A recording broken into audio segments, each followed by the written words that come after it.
Welcome to Think Big with Dan and Qasim. Join hosts Dan Melnick and Qasim Masood as they explore big ideas, limitless possibilities, and engage with visionaries, entrepreneurs, and thought leaders who dare to dream big, get inspired, motivated, and find practical tips for personal growth.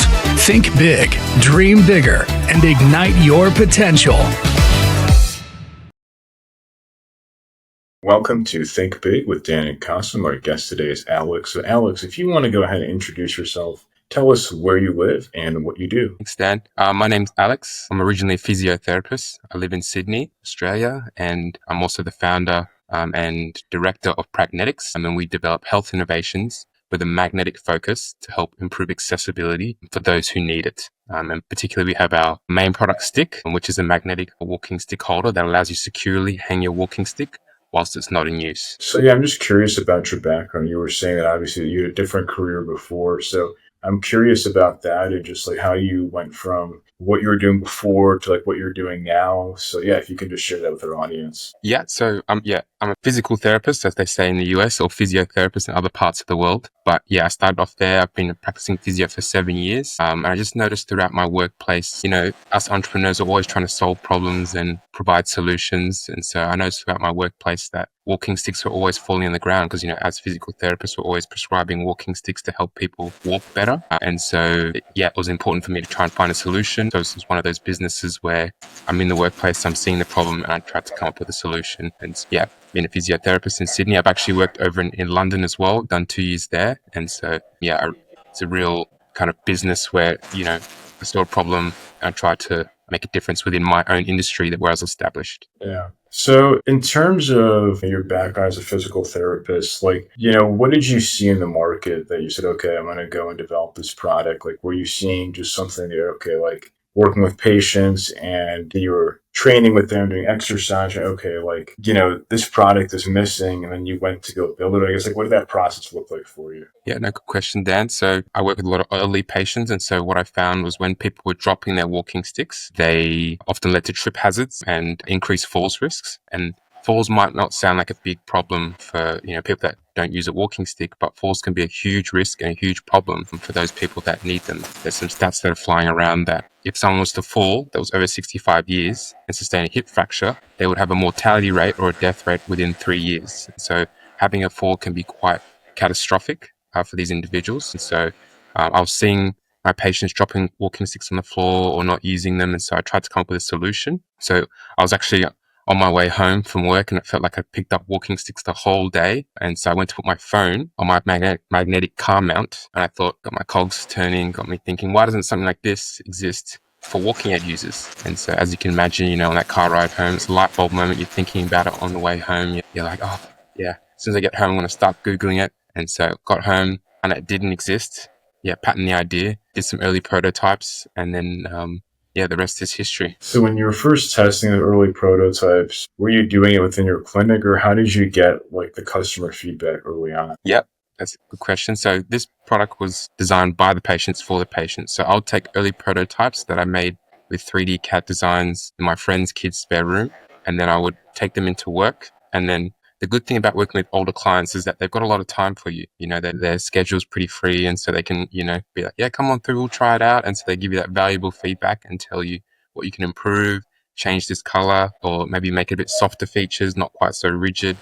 So we'd take that feedback and then go back home, get on the CAD designs and make some adjustments, and then bring it back in, and it's that test, retest. And the final product is literally all the efforts of all patients I've had over the years providing me input. So in terms of your customers today, are you selling directly to the patients? Are you selling to senior facilities, physical therapy clinics?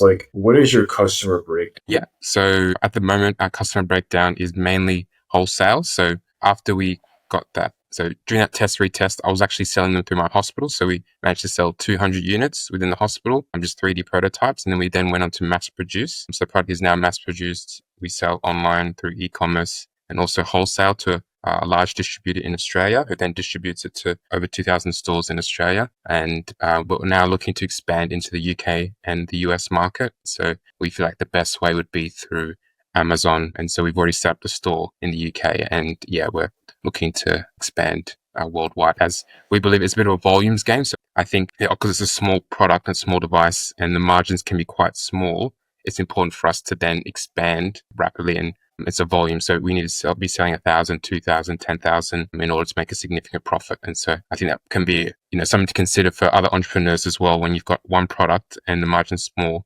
it's all about volume. You just got to just get it out there. You got to start helping people get on every single walking stick, every single crutch, and make it an essential item to have for all walking aid users. So do you feel like, is your vision to eventually add more features to it or add more SKUs? Because to your point, when you have one product, margins aren't so high, it can be a bit challenging. And I think on top of that, like sometimes with certain products, like for this one, lifetime value is just for that product, right? Like people are probably not going to buy it twice. So I guess, what are you thinking from that perspective? That's right. It's a common challenge for a lot of physical based products. So it's not a subscription based, physical based. So you buy this product, it's meant to last you, see you out for the rest of your life. Hope it's a long life with a walking stick. And I think, what we're trying to do basically is come up with different colors and also use our magnetic technology on these walking sticks and crutches, and then making sure it's actually ingrained into the design of a walking stick and crutch. So we want to design our own walking sticks, our own crutches, and then using our magnetic technology to then move into other areas. So we've got a new product that's in the works. It's called the Pharma-Sip or Dosset Faucet. And it's basically just a water bottle. And you've got a Dosset Faucet, which is the Monday, Tuesday, Wednesday, Thursday, Friday, Saturday, that little Dosset box that you hold your pills. And it's just a magnetic attachment and a magnetic ecosystem where you pop your pills, you have your water bottle there, you take a sip, and it saves you going to the kitchen to, fill up a glass of water, get your medication. And so it's just making that accessible. It's magnetic technology and increasing accessibility. That's our main vision. And so we're going to release it across multiple products and multiple industries just to increase that accessibility through the use of magnets. Because magnets are the future. They believe they lose 1% of their strength after 100 years. And so they're much better than Velcro, much better than a lot of other adhesives. And it's just that usability where you can, you're seeing them in phones, when you're charging with your phones, you're seeing them everywhere. They're all popping up. And so we're just trying to hop on that. Plus the growing and aging population, which we're experiencing now. I'm sure it's in the US. It's all a lot in the Western countries where our population is getting older. It's increased economic burden on the healthcare system. And we're just trying to find solutions to help increase accessibility and longevity as well. It's awesome. And it's so true. I mean, it's a big problem in many of the Western world and in Asia as well. I mean, like in Japan, it's obviously been very much in the news about them trying to help, repopulate the country just because it is a big problem. But yeah, and like in the US for sure, the boomer population is getting older. Many of them are kind of now in a position where they're like in nursing homes, et cetera, 70 plus. So yeah, it's definitely changing for sure. So it is a great opportunity. And I guess in terms of getting your product out here in the US, like you mentioned, Amazon is one channel. So do you also see other channels like direct to consumer or kind of going to hospitals and PT clinics, kind of like what you've done in Australia? Like, what is your kind of go to market here in the States? So our go to market currently is, we're thinking Amazon for that, but we then want to, once we've got a bit of traction through there, we do want to appeal to the physiotherapist and the allied health professional within a hospital environment or within a clinic, because this is an evidence-based product. We've done a lot of research.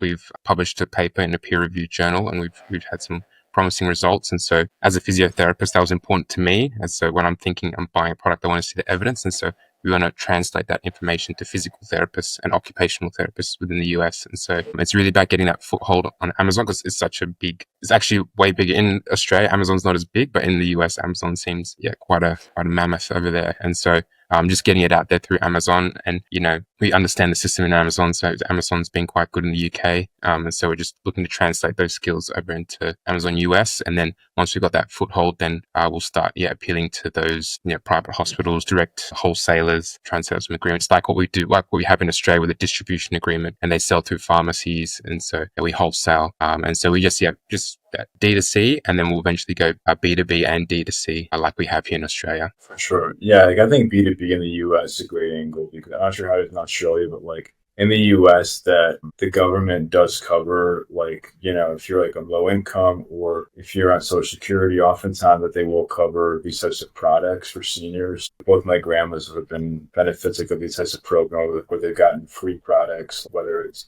walking sticks or wheelchairs, things like that. So I think from that standpoint, I mean, yeah, I mean, just your point that I think, it seems like your product is like an essential product for many seniors. So I believe that, yeah, that there's an opportunity for people to get it covered or heavily discounted so that way that they can use that product every day because it is like, so important for them. Yeah, no, that's exactly it. So yeah, getting government initiatives or healthcare fund initiatives, yeah, just get, even if it's just like that 10% GST or VAT, just getting that 10% off. I'm just giving you that incentive to then have that product is key, and it's worked over here in Australia because yeah, we've got our own disability health fund, and so yeah, if you can get it approved through that through the relevant government bodies, then it kind of starts rolling off the shelf a lot easier and a lot quicker, and then you got to educate the health professionals, and so they're prescribing it. And so we often find that the user isn't actually the main purchaser. And so it's often the family members or the loved ones or the healthcare professionals. So for yourself, purchasing it for your grandma, you'll probably be the main purchaser. The user doesn't actually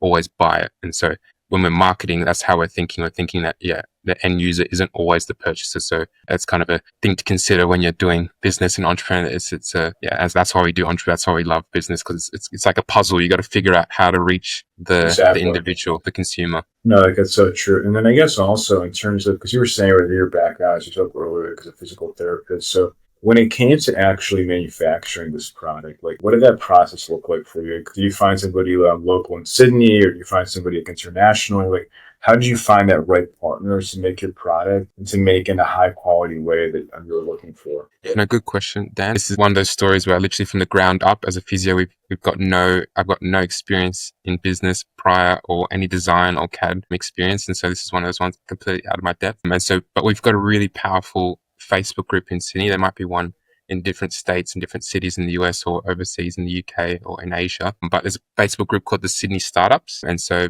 I put my idea out there. And a little side note as well, I think a lot of people are a bit afraid to put their ideas out there, to keep them very secret. I think it's really important to put your idea. The more you put it out there, the better it is. Then people can iterate and provide feedback. A lot of people are afraid of people stealing their ideas, but you've got to put it out there.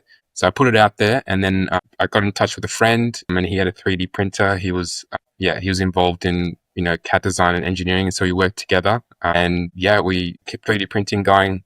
But then we started getting really tired from assembling them. So what we did is we reached out to a friend. So it's all that referral basis. So he was in the engineering space. Like, yeah, you've grown too big for what we're doing here in your kid's spare room.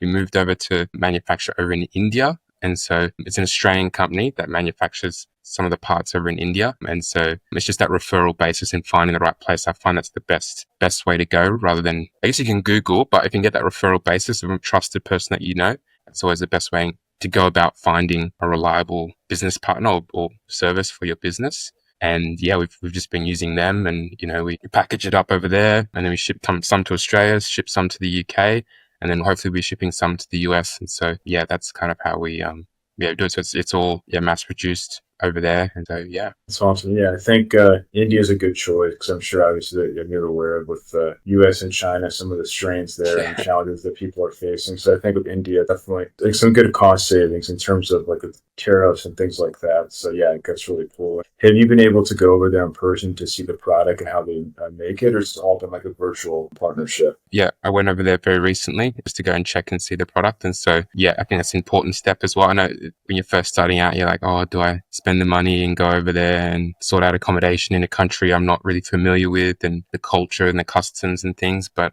I think, yeah, it's really important, and just having that face-to-face relationship is really important. And so, yeah, encourage anyone to want to make sure you go over there and you can visualize it and you can see how it works. And yeah, it's really eye-opening, especially if you don't have an engineering background or manufacturing background. Going over there is really important just to see how the system works. And so, yeah, no, it was 100%. Yeah. I think it's also just having that FaceTime with, just because, like, yeah, obviously it's one thing to speak virtually just like this, when you can go and meet them. Like, they are, in a sense, one of your biggest partners, because, like, everything that they do is so important when it comes to your product. So yeah, exactly. If you don't have the supply chain in physical products, it's a big problem. You got to make sure the supply chain is reliable, that products are being delivered, and then that's a key point. Makes sense. And then in terms of your goals, where you spoke about obviously expanding here in the U.S., but what are some of your other goals and objectives for the rest of 2025? Yeah. So our goal is to like I said, be the 3M. So the 3M, the sticky tape of the magnetic industries.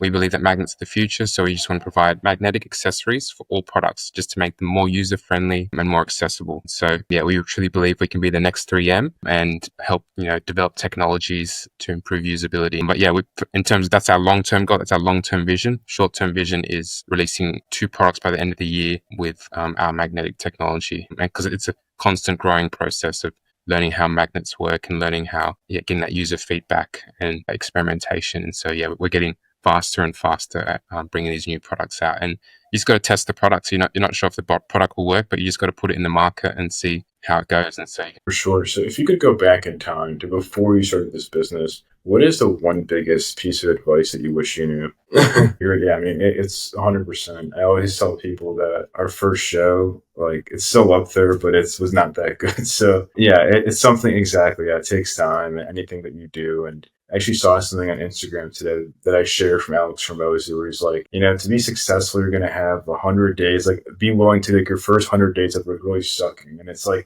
100 days, like a short amount of time, but like just to his point, it's like, yeah, you're going to do something and you're probably going to suck and make tons of mistakes. But if you believe in what you're doing and if you're not going to give up, like that's really what it takes. And then I guess like on that note, right, just to wrap, obviously that you're launching here in the US soon, like I'm based in Texas. So if somebody here wanted to buy your product or wanted to reach out to you, do you mind sharing your website, social media, I guess best ways to get in contact? Thanks so much for your time today.